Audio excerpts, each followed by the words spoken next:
Hello అండి, welcome to our channel easy cooking. నేను మీ మౌనిక. ఈరోజు మనము ఉప్మా రవ్వ ఎలా చేయాలో చూడబోతున్నాం అనమాట. సో దానికి కావాల్సిన పదార్థాలన్నీ ఇక్కడ నేను మెన్షన్ చేస్తున్నాను.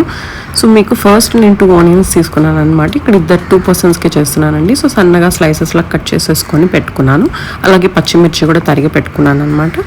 సో ఫస్ట్ నేను ప్యాన్లోకి ఆయిల్ వేస్తున్నాను అనమాట. ఇక్కడ మేము కోకోనట్ ఆయిల్ యూజ్ చేస్తున్నాము. సో కొంచెమే నేను యూజ్ చేస్తున్నాను, ఎక్కువ వేయట్లేదు. మీకు కావాలంటే ఏదైనా గీ కానీ లేకపోతే వేరే ఆయిల్స్ కానీ యూజ్ చేసుకోవచ్చు అనమాట. సో అలాగే ఒక చిన్ని బౌల్కి క్యాష్యూస్ తీసుకున్నాను అనమాట. సో ఉప్మా అంటే క్యాష్యూస్ ఉండాల్సిందే కదా, చాలా బాగుంటుంది అని చెప్పేసి క్యాష్యూస్ తీసుకున్నాను.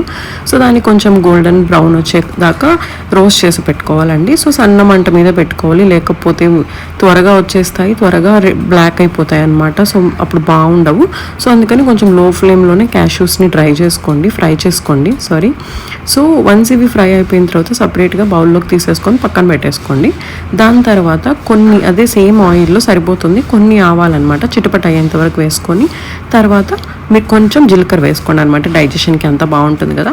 నేను ఇక్కడ కొన్ని పచ్చిమిరపప్పు వేస్తున్నానండి, ఒక 5 to 6 అనమాట అట్లాగా.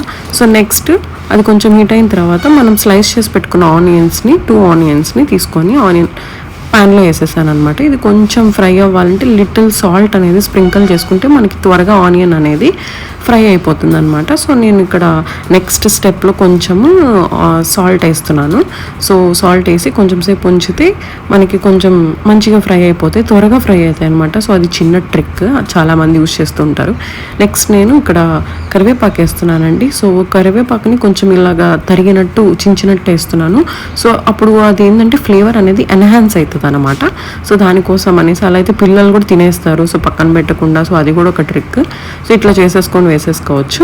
నెక్స్ట్ నేను సన్నగా తరిగి పెట్టుకున్నానండి, 3 పచ్చిమిర్చి తీసుకున్నాను. సో 3 పచ్చిమిర్చిని సన్నగా తరిగి పెట్టి అవి కూడా వేసేస్తున్నాను అనమాట. అవి కూడా ఆయిల్లో ఆనియన్స్తో పాటు మంచిగా రోస్ట్ అయితే బాగుంటుంది అనేసి సో వేసేసాను అనమాట. సో అప్పుడైతే కొంచెం కారం కూడా తగ్గుతుంది కదా, సో అందుకోసం అనేసి అవి కూడా వేసేసాను. సో నెక్స్ట్ ఇది ఫ్రై అయిపోయిన తర్వాత కొంచెం సేపు ఉంచండి, ఫ్రై అవుతుంది కదా, కొంచెం మగ్గిన తర్వాత. సో నెక్స్ట్ ఇక్కడ కొంచెం ఏంటంటే అల్లం తీసుకున్నానండి, అది ఆప్షనల్, మీరు కావాలంటే తీసుకోవచ్చు లేకపోతే లేదు. సో కొంచెం లైట్గా నేను ఒక చిన్ని ముక్కలు తరిగి వేసుకున్నాను అనమాట ఫ్లేవర్ కోసము. మీరు కావాలంటే ఉంచుకోండి, లేకపోతే స్కిప్ చేసుకోవచ్చు అనమాట. ఇది మాత్రం కంప్లీట్ ఆప్షనల్. సో కొంతమంది ఇష్టపడతారు, కొంతమంది ఇష్టపడరు అనమాట ఉప్మాకి అల్లం వేసుకోవాలంటే. సో అది కూడా వేసేసుకున్న తర్వాత కొంచెం రోస్ట్ చేసిన తర్వాత సో నేను దీంట్లో ఒక కప్పుకి 2 పర్సన్స్కి కదండి. సో కాబట్టి నేను చిన్న కప్పుకి సూజీ రవ్వ అనమాట ఇది సో తీసుకున్నాను. సో దాన్ని కూడా దీంట్లోనే ఫ్రై చేసేసాను. కొంతమంది ఏంటంటే సపరేట్గా రవ్వని ఫ్రై చేసుకుంటారండి, అలా కొంతమంది చేసుకుంటారు. బట్ ఈ స్టైల్ కూడా చాలా బాగుంటుంది, ఒకసారి ట్రై చేసి చూడండి. సో దీన్ని మంచిగా గోల్డెన్ బ్రౌన్ వచ్చేంత వరకు సిమ్లోనే అండి, ఎక్కువ పెట్టుకోవద్దు. నాన్ స్టిక్ ప్యాన్స్ అట్లా అయితే మాడదు మ్యాక్సిమమ్. సో బట్ ఎక్కువసేపు ఉంచొద్దండి, మాడిపోతుంది. సో ఇక్కడ కొంచెం మంచిగా రోస్ట్ అయిన తర్వాత కొంచెం బ్రౌన్ కలర్ వచ్చే లోపల దీని బదులు దీంతో పాటు ప్యారలల్గా ఆయిల్ కూడా అండి, 1 కప్పు తీసుకుంటే 2 cups ఆఫ్ వాటర్ అనమాట ప్యారలల్గా పెట్టుకొని వేడి చేసుకోవాలన్నమాట. బాగా హీట్ అయిన తర్వాత ఇది రోస్ట్ అయిన తర్వాత ఆ వాటర్ని తీసుకొని వచ్చి సేమ్ 2 cups మెజర్మెంట్తో దాంట్లో వేసేసుకోండి. నేనేంటంటే ఎక్కువ వాటర్ వేసేస్తే ఒకేసారి అంటే మెత్తగా అయిపోతుంది అనేసి నాకు కొంచెం పొడిగా ఇష్టం అనమాట. ఉప్మా అలా ఉంటే బాగుంటుంది మెత్తగా లేకుండా అని. సో నేను కొంచెం వాటర్ చూసుకొని పోసుకున్నాను. మీరు కావాలంటే కొలతతో వేసేసుకోవచ్చు అనమాట. 1 cup ఆఫ్ సూజీ రవ్వకి 2 cups ఆఫ్ వాటర్ వేసుకోవచ్చు. సో ఇక్కడ నేను కొంచెం పొడిగా కావాలనేసి వాటర్ చూసుకుంటూ వేసుకుంటున్నాను అనమాట.